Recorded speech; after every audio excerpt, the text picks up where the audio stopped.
Alright, you do not understand how excited I am to be talking about this.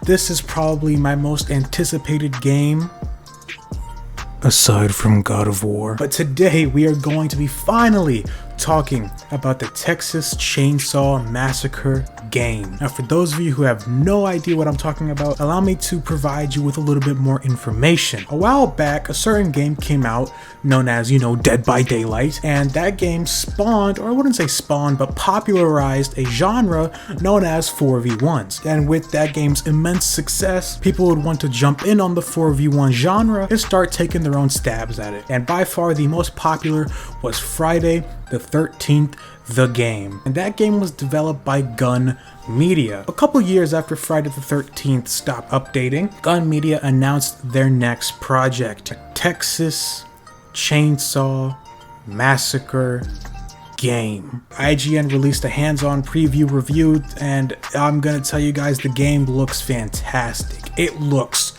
so good. It looks better than Friday the 13th, in my humble opinion. I genuinely think that it looks better than Friday the 13th. However, it's not a 4v1. It's a 4v3. You're like, what? What is this man talking about right now? Yeah, you heard that right. It is a 4v3. 4 survivors versus 3 killers. How can that be possible? This game didn't even come out yet and it's already killer sighted.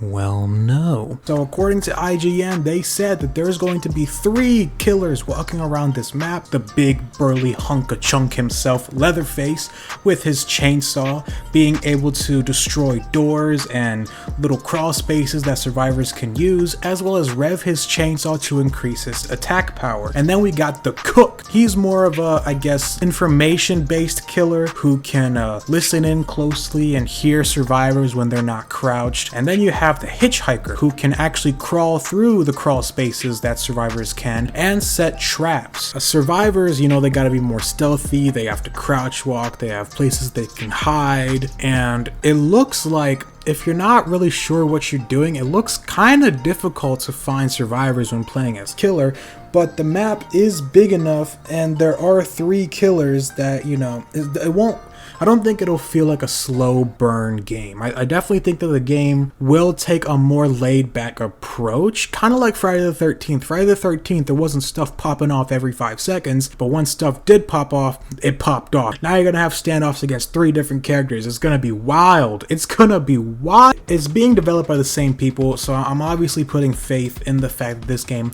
is going to be fun. I mean, just off the gameplay alone, I was itching to get into a match as Leatherface. They didn't showcase it, but they did say that there's a very in-depth character leveling process. There's going to be ways to customize characters' perks, and like I said, there's going to be other maps, and it's different stuff, but they didn't really give off too much information. However, the one thing that they did say that I was so happy about, this is a pretty much pre-alpha review copy of the game. This game wasn't out for beta testing. Actual people were paid to come in to test out this game, see how it works, and give feedback. And they said that in this stage, the game worked. There weren't any bugs, there was nothing. The game worked. That's all I'm here for, baby. We got a functional game, let's go.